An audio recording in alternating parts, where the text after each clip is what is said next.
저는 시편 143편 1절에서 12절의 말씀을 가지고 심령이 상할 때라는 제목을 갖고 우리 말씀을 한번 나눠보려고 합니다. 저는 한 2년 전에 한 신학적인 질문을 받은 적이 있습니다. 비그리스도인으로부터였는데요. 이분이 건강검진을 하다가 그 몸에서 신장에서 암이 발견되셨습니다. 제가 목사인 걸 알기 때문에 저랑 친분이 있거든요. 저를 한번 부르시더라고요. 목사님, 그래서 수술을 하게 되는데 기도 좀 해주십시오. 물론 이분이 저의 복음의 전도의 대상자였기 때문에 저는 이분의 병원으로 달려갔습니다.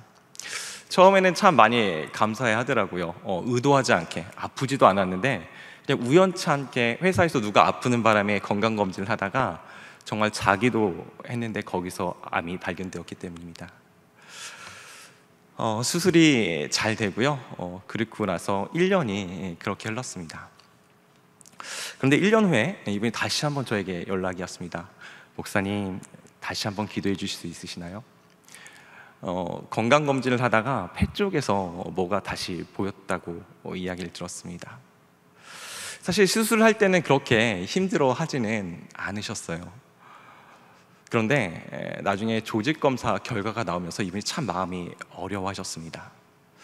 왜냐하면 그것은 폐암이었는데요, 폐에서 생긴 것이 아니라 신장으로부터 생긴 폐암이었기 때문입니다. 전이었던 것이죠. 마음이 참 많이 어려워하시더라고요. 그럼 저에게 던졌던 질문입니다. 목사님, 저는 정말 착하게 살았습니다. 누구를 해하지도 않았고 나는 법대로 했었고 어려운 사람도 참 많이 도왔습니다. 그런데 지금 너무 많이 두렵습니다. 항암을 해야 하는 것도 두렵지만 온몸에 암이 퍼져 있다는 그것 때문에 저는 너무 두렵습니다 라고 저에게 이런 고백을 들려주셨던 비그리스도인 분이 계십니다. 무엇을 해야 할지 모르고 어떻게 살아야 할지 모르고 삶의 의미를 다시 한번 생각하면서 저에게 질문을 던지시더라고요. 목사님, 왜 하필이면 나처럼 의롭고 잘 살아온 나에게 이런 고통이 있는 걸까요? 저는 쉽사리 어떤 대답도 할 수가 없었습니다. 한 2달 전이었던 것 같습니다. 어떤 분이 또 이런 질문을 던졌습니다. 한 대학생이 있었습니다. 대학교 3학년인데요 서울의 유수의 사립대학을 다니고 있었습니다. 어느 날 머리가 아파서 병원에 가게 됩니다. 참 착실한 친구였습니다. 신앙적으로도 너무나 하나님을 잘 섬기는 친구였고 교회에서나 가정에서나 학교에서나 사랑받는 그런 아이였습니다. 그런데 그 형제가 머리가 아픈 후 병원에 들어갔는데 그 형제는 다시 살아서 나올 수가 없었습니다. 뇌출혈이었던 것이죠. 여러분, 그런 말 들어보셨죠? 부모님이 돌아가시면 산에 묻는다고 합니다. 산에 묻고 온다고 하죠. 그런데 자식이 죽으면 가슴에 묻는다고 합니다. 그만큼 가슴이 무너지는 것이겠죠. 이 부모님을 보면서 어떻게 할 수 없고 자지러는 그 부모님 모습 속에서 무엇이, 어떤 말이 위로가 될 수 있을까요? 사역자로 참 무너지는 순간이었습니다. 인생이 무엇인지, 우리가 아둥바둥 살아가지만 무엇을 위해 달려가고 있고 그것이 참된 의미가 있는 것인지 한번 고민하게 되는 시간이었습니다. 사실 그 형제의 죽음은 저에게 큰 충격이어서 한동안 그 영향이 미쳤습니다. 여러분, 오늘 본문에도 보면 시련과 아픔을 경험하는 한 사람이 나옵니다. 그 사람은 누구일까요?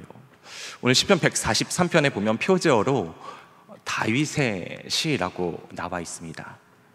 사실 이 다윗의 시는 참회의 시로 7대 시 중에 하나입니다. 마지막 시편인 것이죠. 이 시의 배경이 무엇인지는 우리는 잘 알지 못합니다. 사울로부터 쫓기고 있었던 것인지, 아니면 그의 아들 압살롬부터 쫓겨서 고통과 고난 가운데 있을 때인지 정확하게 알 수가 없습니다. 학자들도 공통적으로 그렇게 이야기를 합니다. 하지만 분명한 것은 학자들이 이야기하기에 다윗의 상황이 그리 녹록하지 않다는 사실입니다. 여러분, 한번 본문으로 들어가 보겠는데요, 우리 3절 한번 다 같이 한번 읽어볼까요? 시작. 원수가 내 영혼을 핍박하며 내 생명을 땅에 엎어서 나로 죽은 지 오랜 자같이 나를 암흑 속에 두었나이다. 여러분, 오늘 다윗은 무엇이라고 이야기합니까? 여기가 원수가 내 영혼을 핍박한다라고 이야기하고 있습니다. 여러분, 이 핍박이라는 단어 제가 한번 찾아봤는데요, 라다프라는 단어를 사용합니다. 근데 이 단어의 뜻이 뭐냐면요, 쫓아가다입니다. 추적하다, 이런 뜻을 갖고 있어요. 그러니까 이런 그림이 어떤 그림이냐면, 다윗이 어려움에 처해 있는데 마치 이 그림이 어떤 그림이냐면요, 사냥꾼이요, 이 맹수를 쫓아가는 그림입니다. 여러분, 사냥꾼이 재미로 동물을 잡지는 않습니다. 사냥꾼도 살기 위해서 그 맹수를 죽여야만 하고요, 이 맹수는 살기 위해서 도망가야 하는 것이죠. 그런데 오늘 다윗은 자신의 그 어려움의 상황을 그렇게 노래하고 있는 것이죠. 내가 너무 절박합니다. 사실 누군가 우리의 목덜미만 다져도, 목덜미만 잡아도 사실 마음이 편하지가 않습니다. 두려운 것이죠. 그런데 오늘 다윗은 마치 그런 쫓김 때문에 마음이 어렵다라고 이야기하고 있습니다. 여기 또 보시겠습니까? 내 생명을 땅에 엎어서 나로 죽은 지 오랜 자같이 나를 암흑 속에 두었나이다. 여기 보니까 내 생명을 땅에 엎어서라고 이야기합니다. 여러분, 이 엎어서라는 단어 제가 한번 찾아봤더니 디카라는 단어를 사용합니다. 이 단어의 의미는 으깨다예요. 부수다, 부셔버리다, 으깨다, 압축하다. 어떤 것입니까? 지금 이 원수들이 다윗의 영혼을 완전히 내뱉게 친 것입니다. 땅바닥에 내동댕이 친 것이죠. 더 이상 다윗은 그 어디엔가 도움의 손길을 구해봐도 구할 수 없는, 오히려 그에게 다가오는 것은 도움의 손길이 아니라 칼끝이었습니다. 그를 향한 칼끝, 그를 잡고자 하는 것들이었죠. 다윗은 아마도 많이 외롭고 두려웠던 것 같습니다. 그래서 이렇게 노래합니다. 나로 죽은 지 오랜 자같이 나를 암흑 속에 두었나이다. 혼자 있는 이 상태, 어떤 누구도 나를 구원해 줄 수 없는 이 상태, 두려움의 상태, 초조한 마음들, 내 마음이 심히 고난하고 고통스럽다라고 이야기하는 것이죠.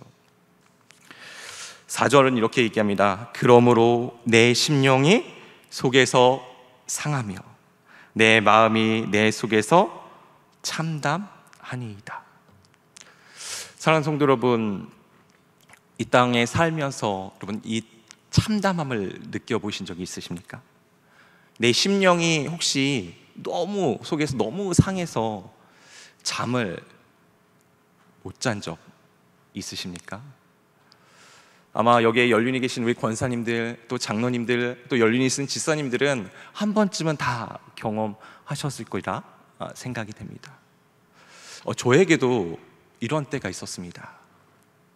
한 번은 이 지하철에서 서 있는데요, 2호선 대리역에 앞에 서 있었던 것 같아요.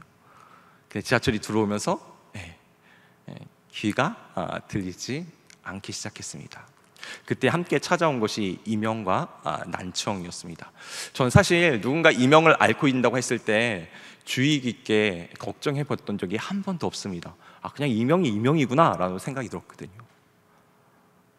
그런데 제가 이명을 앓고 나서 그것이 얼마나 큰지 알게 되었습니다. 동네 이비인후과에서는 이게 안 되니까 대학병원으로 가서 치료를 받으라고 하더라고요. 대학병원 가서 치료를 받는데요, 우리 선생님께서 늘 귀를 한번 봐주시고요, 이야기를 하셨습니다.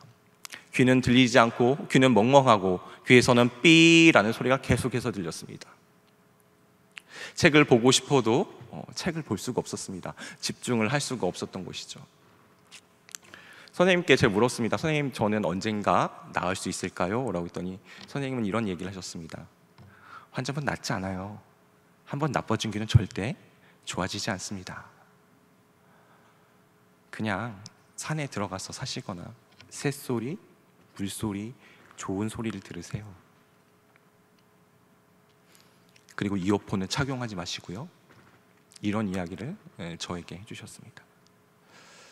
이건 제가요, 이 대학병원을 나오고 이 진료실문을 나오는데요, 눈에서 눈물이 뚝뚝뚝 떨어지더라고요. 집에 와서 잠을 자는데요, 잠을 자도요 잠이 오지가 않습니다. 어떻게 이렇게 살 수 있을까요? 아무것도 할 수가 없습니다. 지금이야 은혜로 제가 설교를 하고 있지만 책을 볼 수가 없습니다. 걸어 다닐 수가 없어요. 너무너무 신경 쓰이기 때문이죠. 할 수 있는 거 그냥 누워만 있어야 합니다. 오늘 마치 다윗과 같은 상태인 것 같습니다. 여러분, 근데 고통이 주는 문제가 하나 있습니다. 혹시 무엇인지 아십니까? 여러분, 많은 사람들이 고통을 경험할 때 이런 것이 있습니다. 그 종료의 시점을 알게 되면 우리는 그 고통을 이겨낼 수 있습니다. 저도 제 귀가 언젠가 좋아진다고 하면 1년, 2년, 3년, 5년만 고생해봐 라고 하면 좀 버틸 수 있을 것 같아요. 여러분, 근데 우리가 경험하는 고통의 특징이 무엇입니까? 종료의 시점이 없습니다. 언제 끝나는지 알 수가 없어요. 그것에 대한 확신만 주어진다면, 불확실성에서 확실성으로 넘어간다면 우리는 견뎌낼 수 있습니다. 이겨낼 수 있습니다. 그런데 우리가 경험하는 이 고통들은 그 유통기한을 알 수가 없다는 사실입니다. 그래서 우리는 절망하죠. 힘들어합니다. 아파하죠. 여러분, 제가 오늘 본문을 보면서 이 다윗이 이 어려움을 어떻게 이겨냈을까요? 전 너무나 놀라웠던 사실은 그 1절입니다. 여러분, 한번 1절 보시겠습니까? 우리 1절 다 같이 한번 또 읽어보겠습니다. 시작. 여호와여, 내 기도를 들으시며 내 간구의 귀를 기울이시고 주의 진실과 의로 내게 응답하소서. 여러분, 무엇이라고 이야기합니까? 오늘 하나님을 어떻게 표현하고 있습니까? 하나님을 무엇이라고 이야기합니까? 하나님을 이렇게 표현합니다. 하나님은 내 기도를 들으시는 분, 하나님은 내 간구에 기울이시는 분, 하나님은 내게 응답하시는 분, 이렇게 이야기를 합니다. 여러분, 한번 다윗의 삶을 생각해 보십시오. 다윗은 계속해서 쫓기는 삶을 살아야 했습니다.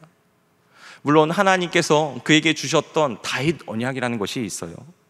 사무엘하 7장 16절에 보면 이렇게 이야기합니다. 내 집과 내 나라가 내 앞에서 영원히 보존되고 내 왕위가 영원히 견고하리라 하셨다 하라. 무엇이라고 얘기합니까? 사실 이 문맥을 살펴보면 사울 같은 경우, 그래, 그의 나라는, 그의 왕조는 끝이 났어. 하지만 너의 나라는 징계는 할 수 있어. 하지만 결코 끝나지 않을 거야.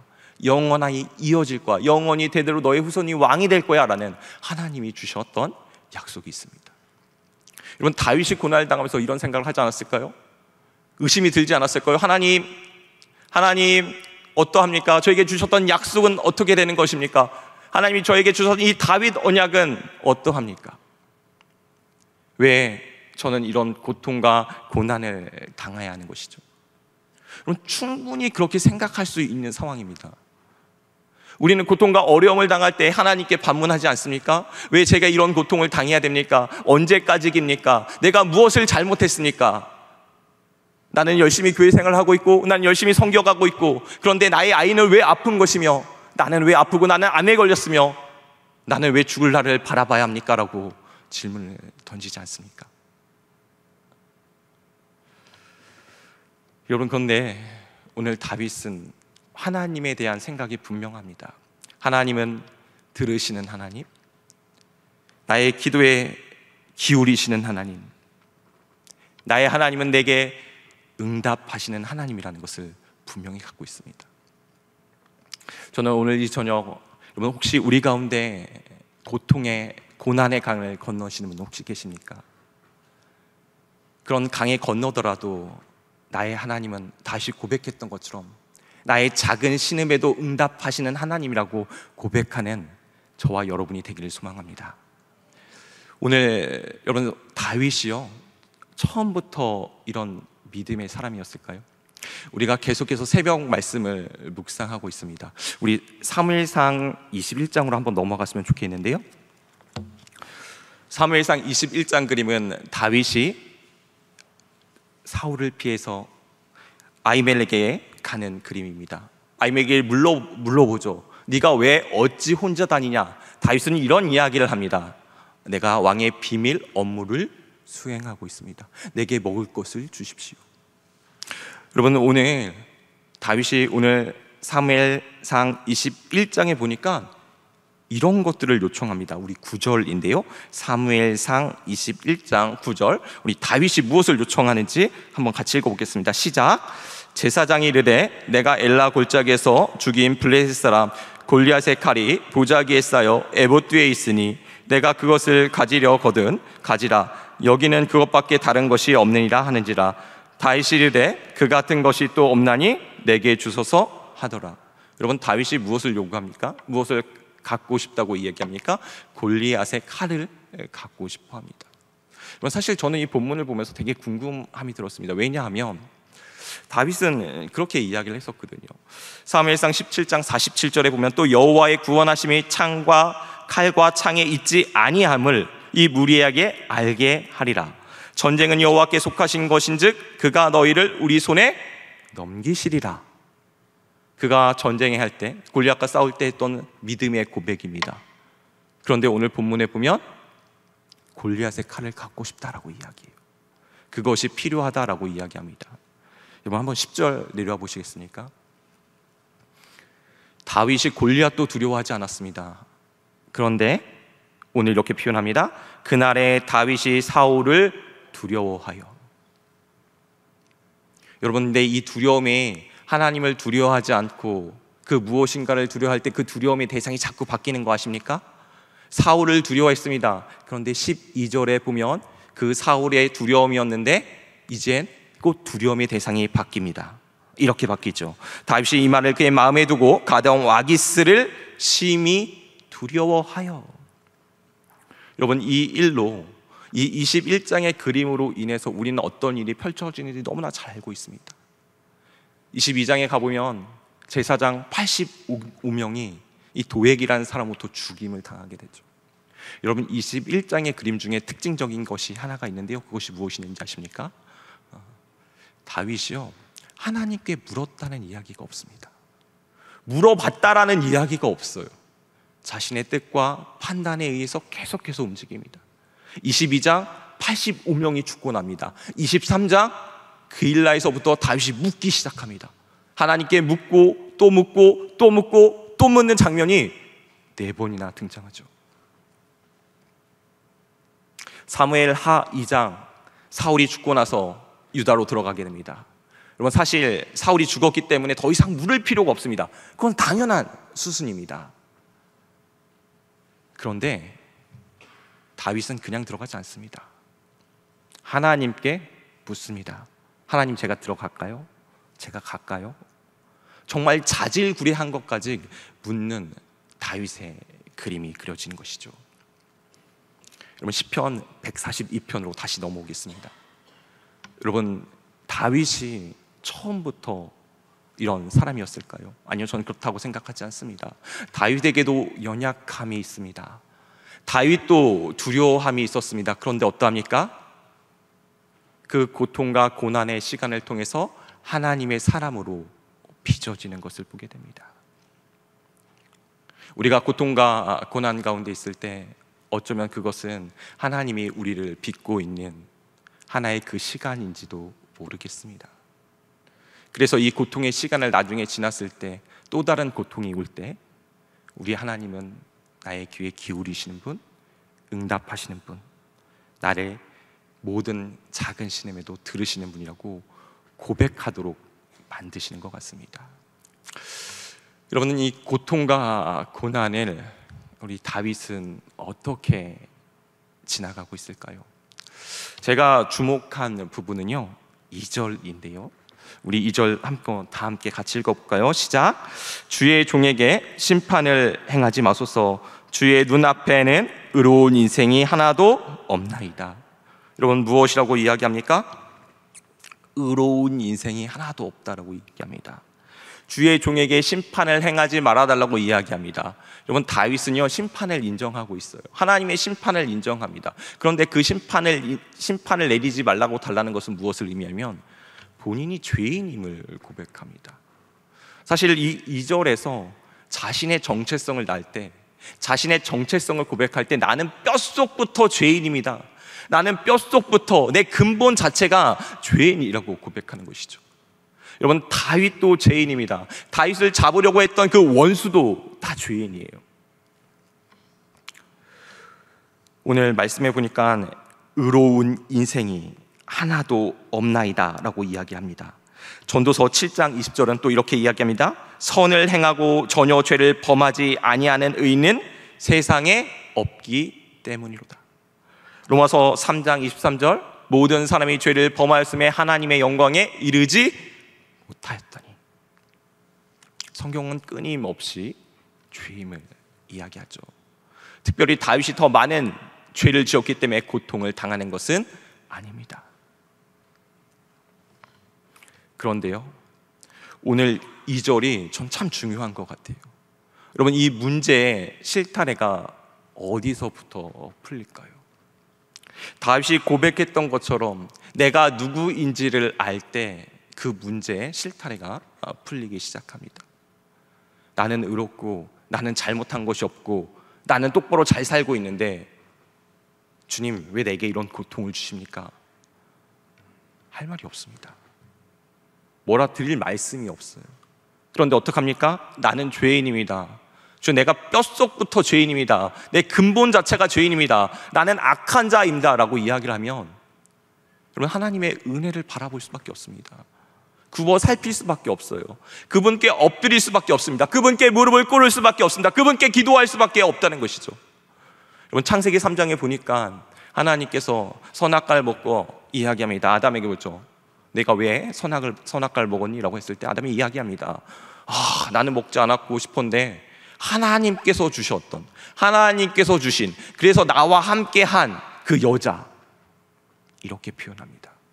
당당하죠. 하나님께서 가인에게 묻습니다. 내 아우 아벨이 어디 있느냐? 가인은 당당합니다. 당당하게 말하죠. 내가 아우를 지키는 자이니까 왜 나에게 그것을 묻냐고 항변합니다. 여러분, 은혜의 시작, 그 회복의 시작은 어디일까요? 고통과 고난 가운데 우리가 그 실타래를 풀 수 있는 그 시작점은 어디일까요? 여러분, 주님의 은혜를 강구기에는 끊임없이 낮아져야 됩니다. 내가 주님의 은혜가 아니고서는, 주님의 손길이 아니고서는 내가 회복될 수 없습니다라고 고백하려면 나의 존재를 알아가는 것, 그분 앞에서 내가 얼마나 작은 자인지, 내가 얼마나 부족하고 그분의 돌보심을 입어야 하는지, 매일매일 그분의 은혜를 입어야 하는지를 고백하는 것입니다. 여러분, 오늘 말씀이 주시는 것 같아요. 오늘 제가 나누고 싶은 그 고통의 강을 어떻게 건널 수 있을까요? 그 세 번째는 무엇이냐면요, 5절입니다. 우리 5절 우리 함께 다 같이 한번 읽어볼까요? 시작. 내가 옛날을 기억하고 주의 모든 행하신 것을 읊조리며 주의 손이 행하는 일을 생각하고. 여러분, 오늘 본문에 보니까 다윗이 이런 얘기를 합니다. 내가 옛날을 기억하고 라고 합니다. 주의 모든 행하신 것들을 읊조렸다라고 이야기합니다. 여러분, 주의 행하신 것들이 무엇일까요? 하나님의 창조하심입니다. 하나님의 역사하심입니다. 이스라엘 백성들을 어떻게 인도하셨고 광야 가운데 만나 메추라기로 어떻게 그를 입히셨으며 먹이셨는지, 구름기둥과 불기둥으로 그들을 어떻게 인도하셨는지를 뭐한다고 이야기합니까? 읊조린다라고 이야기합니다. 무엇 한다라고 합니까? 기억한다라고 이야기해요. 무엇 한다고 얘기합니까? 그것을 생각한다라고 이야기합니다.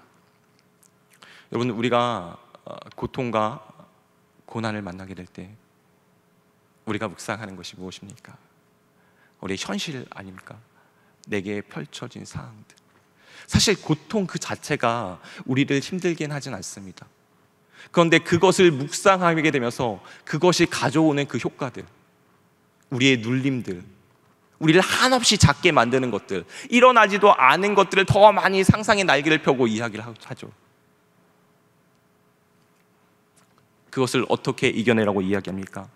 하나님께서 펼쳐주신 그 은혜를 기억하라고 이야기합니다. 여러분, 저도 이제껏 달려왔던 길을 보면요, 사실 앞날이 참 많이 두렵긴 합니다. 오늘 두 분의 목사님이 설교를 하시는 걸 보면서 나이가 저보다 좀 어리시지만 너무너무 잘하시더라고요. 아니, 저렇게 할 수 있을까? 우리 목사님들, 개척하시는 목사님들보다 저도 사실 두려움이 사실 있습니다. 나도 언젠가 저 길을 걷게 될 텐데 난 잘 할 수 있을까? 앞날을 생각하면 두려움과 어려움이 찾아오는 것이 현실이에요. 보잘것없는 저이기 때문입니다. 자랑할 수 있는 것들이 아무것도 없는 것이죠. 근데 하나님 말씀하세요. 너를 인도하셨던, 너희 40평생 40대 이 중반에 있기를 너에게 인도하셨던 그것을 기억하라고 이야기합니다. 여러분, 그 과거를 되짚어보면요, 매 순간이 은혜였음을 고백합니다. 매 순간에 하나님의 돌보심이 있었음을 고백해요. 하나님의 사랑이 있었음을 저는 고백합니다. 여러분, 또 우리가 무엇을 해야 되니까 끊임없이 그것을 읊조리는 것입니다. 하나님이 내게 베풀어 주신 것들 읊조리는 것이에요. 믿음으로 선포하고 고백하는 것이에요. 하나님의 영광을 노래하는 것이에요. 여러분, 그렇기 때문에 찬양은 참 중요합니다. 내 영혼이 힘들고 내 영혼이 더 눌려져 있을 때 하나님의 하나님 되심을 선포하고 주님의 주님 되심을, 주님의 영광을 노래하는 것이죠. 오늘 다윗은 이 어려움을 이렇게 얘기합니다. 내가 옛날을 기억하고 모든 행한 것들을 읊조리며 주의 손이 행한 것들을 생각하고. 오늘 6절에 보니까 다윗이 하는 것이 하나 더 있습니다. 그것이 무엇이냐면 주를 향하여 손을 펴고라고 이야기합니다. 여러분, 손을 든다는 거, 손을 핀다는 건 참 많은 의미를 갖고 있습니다. 시편 28편 2절에 보면 내가 주의 지성소를 향하여 나의 손을 들고 주께 부르짖을 때 나의 간구하는 소리를 들으소서. 간구의 의미가 있습니다. 또 손을 들 때는 어떤 의미냐? 찬양의 의미가 있습니다. 손을 드는 것은 어떤 의미가 있느냐? 그것은 또 하나님께 항복하는 것을 의미합니다. 여러분, 오늘 다윗이 하는 것이 무엇입니까? 주님께 손을 드는 것이에요. 내가 환경에 손을 드는 것이 아니라, 내가 환경을 향하여 항복한 것이 아니라, 내가 손을 들 분은 그분 한 분, 나를 인도하셨던 한 분, 내가 지금 어둠 속에 있지만 나를 이끄실 그 한 분을, 그분께 손들며 간구한다라고 이야기합니다. 여러분 보십시오. 내 영혼이 마른 땅같이 주를 사모하나이다. 여러분, 요즘에 참 많이 가뭅니다. 농부들이 그 비를 기다려요. 얼마나 가뭅니까? 그런데 다윗이 마치 주님을 기다리는데 어떻게 기다립니까? 그 메마른 땅, 그 피곤해진 땅, 그 메말라서 어떻게 할 수 없는 땅, 오직 그 비를 기다리는 그 갈급함처럼 주님을 기다린다고 이야기합니다. 성경에 보면 다윗을 하나님의 마음에 합한 자라고 이야기합니다. 여러분 보면 그가 괜히 합했던 것은 아닌 것 같아요. 여러분, 마음에 합했다라는 뜻이 제가 새벽 기도에 말씀드렸는데요, 쫓아가는 겁니다. 하나님의 마음이 여기 있으면 이쪽으로 쫓아가고, 이쪽에 있으면 이쪽으로 가고, 이쪽에 있으면 이쪽으로 가고, 이 아래쪽에 있으면 아래로. 하나님의 마음을 추적하고 따라가고 하나님의 마음이 서 있는 곳이, 그것이 마음에 합한 자인 것이죠. 오늘 다윗의 시편을 묵상할 때마다 왜 그가 하나님께 합한 자였는지 보게 됩니다. 사랑하는 성도 여러분, 어려움이 있습니까? 우리 혹시 다윗처럼 고통과 고난의 길을 걷고 계십니까? 첫 번째 무엇이었습니까? 하나님을 아셨으면 좋겠어요. 그 하나님을 만나셨으면 좋겠습니다. 응답하시는 하나님, 간구하시는 하나님, 들으시는 하나님. 여러분, 제가 나눴던 두 번째는 뭐냐면 내가 어떤 존재인지 아는 것입니다. 고통의 강물을 건너는 것은 다른 것이 아니고요, 내가 어떠한 존재를 깨닫게 되는 것이죠. 여러분, 세 번째는 무엇일까요? 하나님의 은혜를 되짚는 것입니다. 기억하는 것이요, 과거를 알아가는 것이에요, 읊조리는 것이에요, 말씀을 계속해서 고백하는 것입니다. 오늘 시편 8절은, 오늘 140편 8절은 이렇게 이야기합니다. 아침에 나로 하여금 주의 인자한 말씀을 듣게 하소서. 내가 주를 의뢰합니다. 내가 다닐 길을 알게 하소서. 내가 내 영혼을 주께 드립니다. 여호와여, 내 원수들에게서 건지소서. 내가 주께 피하여 숨었나이다. 여러분, 이것을 가능케 하는 것이 무엇입니까? 내가 갈 길을 듣게 하고 주님께 의뢰하고 알게 하고 내 원수들에게서 건질 수 있게 하는 것이 무엇입니까? 다윗은 이런 고백을 합니다. 아침에 나로 하여금 주의 말씀을 듣게 해달라고 요청합니다. 아침을 시작하면서 세상의 소리를 듣는 것이 아니라, 절망의 소리를 듣는 것이 아니라, 믿음의 소리와 하나님의 동행하심과 하나님의 은혜의 소리를, 하나님의 말씀의 소리를 듣게 해달라고 요청하고 있습니다. 한 가지 이야기만 하고 말씀을 마치려고 합니다. 저는 가끔 여름 휴가를 동해안으로 갑니다. 가끔 가보면 저희 아이들이 바닷물을 참 많이 좋아해요. 근데 저희 아이가 한 번은 바닷물을 손에 잡고 이렇게 얘기를 하더라고요. 내가 바닷물을 잡았어. 제가 속으로 비웃었습니다. 바닷물이 얼마나 큰데, 바닷물이 얼마나 심오한데, 얼마나 깊은데, 얼마나 넓은데. 여러분, 제가 왜 이런 이야기를 할까요? 우리는 가끔 하나님을 만나면서 부분적인, 편파적인, 조각적인 부분들을 만나고 나는 하나님을 알고 있다라고 이야기합니다. 그런데 정말 그 인격적인 하나님, 심오하신 하나님, 그 깊으신 하나님, 그 메마른 사막 가운데 여전히 변함없이 세상은 어떠하던 간에 자신의 뜻을 확고히 하게 나가시는 그분을 알아가고 깨닫고 인격적으로 체험하는 여러분, 이 저녁이 되기를 주님의 이름으로 소망해 봅니다.